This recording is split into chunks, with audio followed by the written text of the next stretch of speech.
We interrupt your viewing of Twilight Years, the video, to bring you this special service announcement from our sponsor, the universe.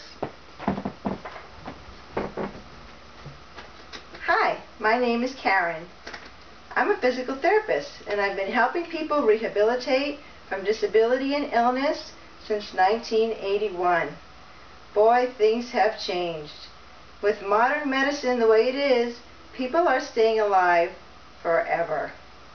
It's happening more and more these days that people are coming to me totally unprepared for illness and disability to happen to them. Baby boomers, I'm talking about us. I know we're never going to get old. We're really hip and cool. We listen to rock music louder than our kids do. Maybe because we can't hear, but that's beside the point. We do our Pilates and our ballet bar, and we eat a healthy diet, and we do whatever we can to avoid the fact that we will ever get old. Well, you heard the saying, 26 is the new 18 and 50 is the new 30. Have you ever heard the only things sure in life are death and taxes? Well, I'm here to tell you today that there's one more thing we can add to that: disability. Just like in California, we have to be prepared for earthquakes. I suggest that all of us need to be prepared for the twilight years. How do we do this? 5 easy pieces. Number 1, get your home in order. Pare all your things down and get your papers in order. Try to find a home that's all on one level, close to public transportation, with wide doorways and easy access to the bathroom and the kitchen.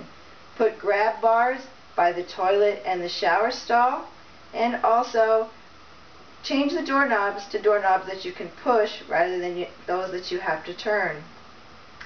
Know what your insurance covers. Medicare will cover up to 100 days of rehabilitation in a nursing home, but only if you're making progress, and only 20 days at 100%. If you have an HMO, you can rest assured that they will be sending you home still needing physical assistance. If you don't have any insurance, then I recommend getting a catastrophic insurance just to cover hospitalization if you possibly can, because that's a lot cheaper than full coverage. Number 3, talk to your family and friends about an advance directive. This is something that you can get from the Council on Aging. It is a form that you fill out saying who you'd like to make decisions for you if you become incapacitated. Do you want to have a feeding tube? Do you want to be on a ventilator? Do you want to have CPR done to you?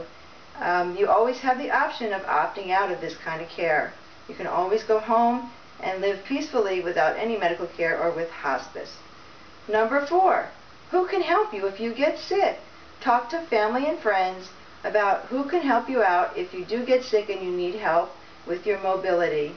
You might need to hire a caregiver. You can go to a home health agency. They usually cost about $18 an hour depending on what you need.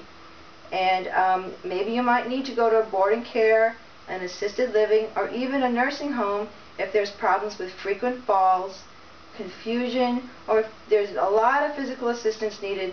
Maybe it's better if somebody else is taking care of you or your loved one so that you can spend time together just visiting. Number 5, if a loved one gets admitted to the hospital, you need to jump into action on day 1. Talk to the doctors, the therapists, the social services, and the billing office.